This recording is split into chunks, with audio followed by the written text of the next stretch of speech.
Hello everyone and welcome back.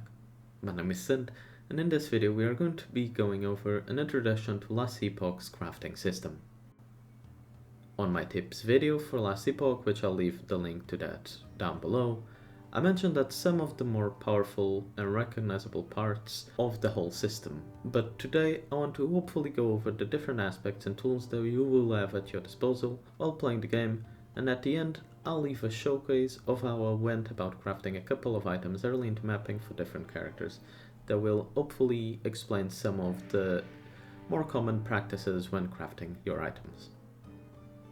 Also, while I am going to be speaking, I'll do my best to provide a visual equivalent on screen to what I'm talking about to hopefully provide better context so it is easier to understand what I mean. Starting with the basics of the system, Last Epoch crafting requires you to first get yourself some items to craft. These items can be acquired by purchasing them from vendors around the different towns in-game, or found from mobs while playing. Every item found in the game will come with a random amount of forging potential. This forging potential is what dictates the extent at which the item can be crafted. When that value reaches 0, the item is set and can no longer be altered. As you progress the game, you will start dropping items with higher values of forging potential, allowing you to make more complicated and intricate crafts. Once you acquire yourself an item that you would want to craft, all you have to do is open the crafting window by pressing F and pop the item in the window in there. To craft an item with modifiers, you will also need affix shards. Affix shards are dropped from monsters and can easily be found by just playing the game. After you have some crafting affix shards, you can use them to upgrade the affix already on the item of your choice, or simply add them to an item with an empty modifier slot. There is the simple basis with no extra resources. However, there are a variety of different glyphs and runes that you can use to modify and enhance the crafting system, so let's go over those now and talk about their functions. The most straightforward of all of the glyphs is the glyph of hope. Simply, it gives you a 25% chance to not consume forging potential when upgrading a modifier. A glyph will always be consumed, whether the effect procs or not, so keep that in mind. It's a very good method to increase the amount of forging potential you can get from an item, assuming you get some lucky procs.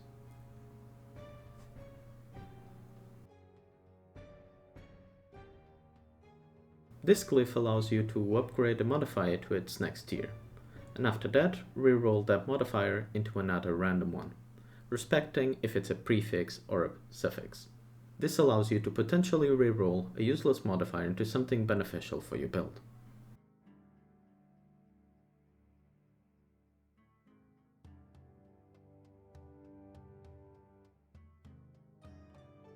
This glyph allows you to retain the modifier level in its bracket, meaning if the roll on a tier 3 health modifier, for example, is maxed, you can use one of these glyphs to guarantee that when you upgrade it to tier 4, you'll still be max rolled within the new tier brackets. Glyph of Despair works similar to a fracturing orb from PoE, if you're familiar with that. It locks a random affix on the item, but removes it from the limit number of modifiers that the item can have, allowing you to have a new item with up to 5 modifiers, if you still have forging potential to continue crafting it after. This chance to happen replaces the chance for the modifier to be upgraded, so this locks away the modifier before it gets upgraded, so at max it will be a tier 4. The last glyph currently available in the game, at the time of writing this, is the glyph of insight. This changes an existing prefix to one with the experimental tag. These experimental modifiers can be naturally found on items dropped by exiled mages, and can only be rolled on boots, gloves, and belts, and can provide some very unique functions that aren't usually found in other sources in the game. Runes are equally important and unique items that you will find while playing Last Epoch. and these come with their own set of special effects, so let's have a look at them. Rune of Shattering is a very simple item, yet also extremely important. It shatters an item, destroying it. It will then give you crafting shards based on the affixes that were present on the item you shattered. This allows you to find items that, although might not be an upgrade, if they still have the modifiers that you want for your build, for your gear, you are able to shatter it, potentially giving you shards back that you can then later use to upgrade the modifiers on your gear, or potentially save them for a better upgrade. This essentially makes so items that aren't necessarily an upgrade still have quite a bit of value for you and are worth holding on to when you finally find a Rune of Shattering to benefit from it.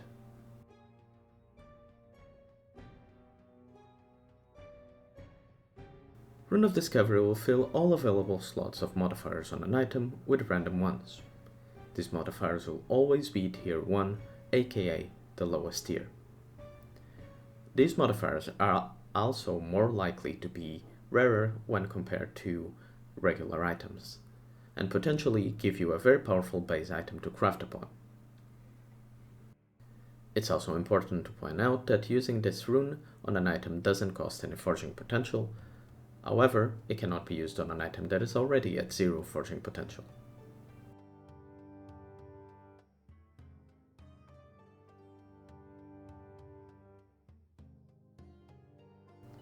This rune will remove a random stat from an item, giving you back a number of shards equal to the tier of modifiers that were removed.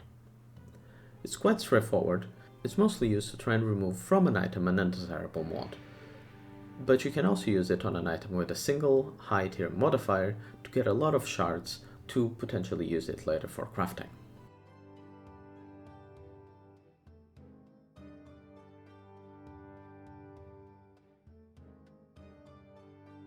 Another quite simple rune, it simply reshuffles the values of the modifiers on an item within their tier brackets. If you are familiar with Path of Exile, it works exactly like a Divine Orb.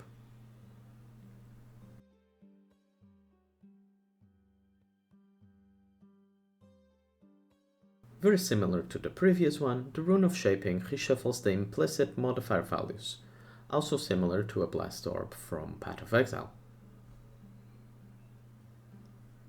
And lastly, we have the 3 rarer runes that you can find in the game as of right now. This rune will change an item into a unique or set item that is the same type of the item that it was used on. This means that a bow will always become a unique or set bow and never a spear, but it doesn't guarantee that if you use a salvaged bow, for example, it will become a unique or set salvaged bow. It can become any unique or set bow. This rune will reduce the forging potential of an item to 0 and then create an exact copy of it. Essentially, this works like a mirror from PoE. However, in this case, both items will have 0 forging potential, meaning they can no longer be altered in any way.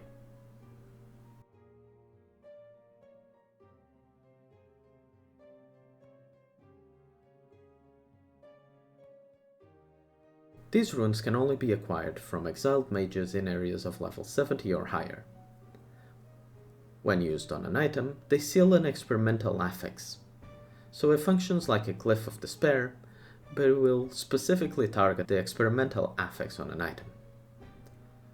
This also has a chance, when used, to grant you a glyph of insight. And yeah guys, that's pretty much it. This system is very intricate and there's a lot of things that you learn just from experimenting with it, so I recommend just getting in there, start crafting some items. May not be perfect, but that's fine. You'll get the hang of it eventually, and the more experience you get with it, the better. I hope this video was helpful. If it was, consider leaving a like and subscribing to the channel. Stick around to find out a bit more about a couple of items that are crafted in a couple of characters I played recently in preparation for 1.0, and I hope you enjoy. Thanks so much for watching. I'll catch you guys later. Bye bye. Okay, so for a very quick showcase of how to craft some items. I have a few exalted items in my stash currently that I can use to do this, right? And I'd like to start with this acolyte robe. So, as you can see, we have a tier 6 increased health, and then we have a nice hybrid armor reduced crit strike damage, and then rip blood, which we actually don't really want. So, how would I go about working with this? First and foremost, we see that it has 41 forging potential, which is decent. It could be much lower, it could be a bit higher, but this is what we got right now. So, and this is just entry level mapping, right?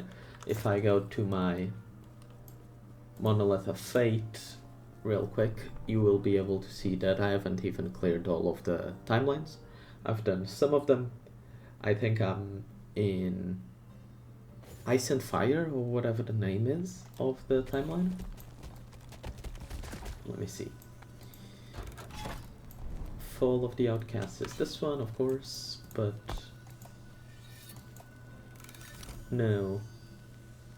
I am on the Fall of the Empire, so this is the latest one I've done. And I've cleared 1, 2, 3 of them on the way to the fort.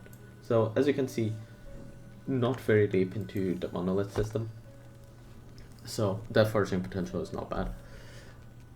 But we really want to maintain this increased health and see what else we can get. So what I'm gonna start with, because I cannot change this because I don't actually have a shard for it, which is fine. I can leave it as it is and upgrade it later if hopefully I'll get some remaining forging potential.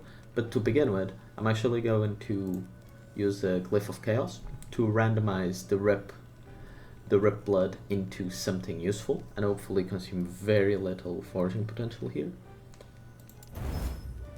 Okay, so consume 5, we get damage reflect to attackers. Still, we don't want this. This is useless for us, so we go again. Damn, consumed 16 out of potential 18, so a lot, unfortunately. It does give us a level of Soul Feast. I'm not using Soul Feast, so that's not really something that we really care for. It does give us spell damage, which affects our Hungering Souls. It affects Death Seal. It does not affect Reaper, but that's fine. It does affect Spirit Plague, so actually I'm gonna leave it there for now. Also, I cannot randomize it with the Glyph of Chaos because I don't have a Soul Feast shard. So what I think we'll do here, I'm currently really not struggling for damage. So what I'm gonna do is I think we're just gonna pump Vitality here and try to get as much Vitality as possible while still leaving space to work on this later. Okay, good. Okay, Glyph of Will prevented forging potential being removed.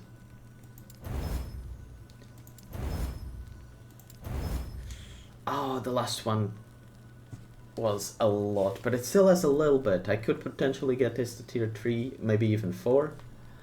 And this is a lot of health. A lot of health.